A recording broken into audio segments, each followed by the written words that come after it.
சில பேர் சொல்லலாம் பார்வதி எனக்கு பிடிக்கல, அவங்க விளையாடுறது பிடிக்கும். ஆக்சுவலா அவங்க மக்களோட கருத்தை பொறுத்த வரைக்குமே அந்த பொண்ணு நல்லா விளையாண்டுட்டு இருக்கு உள்ள.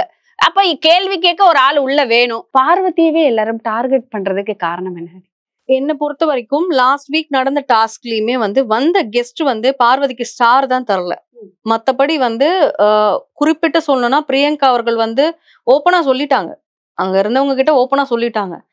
நெகட்டிவோ பாசிட்டிவோ இந்த 1 மந்த் இந்த ஷோவை அவதான் ரன் பண்ணிருக்கான்னுட்டாங்க. அது போதுமே.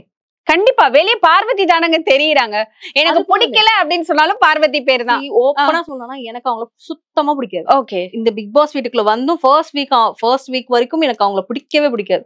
செகண்ட் வீக் கொஞ்சம் இப்படி யோசிச்சு பார்க்கும்போது ஒரு பர்சனை எல்லாரும் டார்கெட் பண்ணும்போது அந்த பர்சன் மேல நம்மளுக்கு ஒரு விதமான ஒரு அக்கறை வரும், பார்வை போயிரும். அந்த மாதிரி ஒரு பார்வை தான் வந்தது. அதுக்கப்புறமா யோசிக்கும் போதுதான் தெரியுது எல்லாமே ஓவர் ஆக்டிங்கா இருக்கு. இது நெகட்டிவ் அடிச்சாலும் பரவாயில்ல, நான் நெகட்டிவ் தான் அப்படின்னு சொல்லிட்டு உட்கார ஆளா இருக்கு. இப்போ லாஸ்ட் சீசன்ல எடுத்துட்டீங்கன்னா நெகட்டிவ் வருதுன்னு தெரிஞ்சா ஐயோ நம்ம மாத்திக்கணும்னு மாத்திப்பாங்க.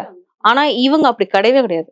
விஜய் சேதுபதி அவர்கள் வாரம் திட்டினாலும் பார்வதி எழுந்து அப்படி நின்னு அவங்க திட்டு வாங்கினாலும் அடுத்த வாரம் அவங்க அத ஒரு துளி கூட சேஞ்சிங் எதுல இருக்கும்னா கேம்ல இருக்கும்.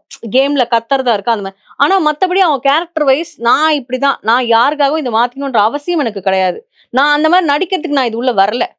நான் ஆல்ரெடி வெளியில எவ்வளவு நெகட்டிவ் பாத்துட்டா, நீங்களாம் எவ்வளவு எனக்கு இப்படி நான் அதை இப்படி ஹேண்டில் பண்ணிட்டு போயிடுறேன். நான் கோடி கணக்குல நெகட்டிவ் பார்த்துட்டேன். இங்க என்ன 20-30 பேர் தானே இருக்கீங்க, உங்களை எல்லாம் சமாளிக்க முடியாதா அப்படிங்கிற ஒரு தைரியம் அந்த பொண்ணுக்கு இருக்கு. அதனால அந்த பொண்ணு அதை எப்படி வேணாலும் கொண்டு போறாங்க. ஆனா அது ரசிக்கும்படியா இருக்கா அப்படின்னு கேட்டா இருக்கு.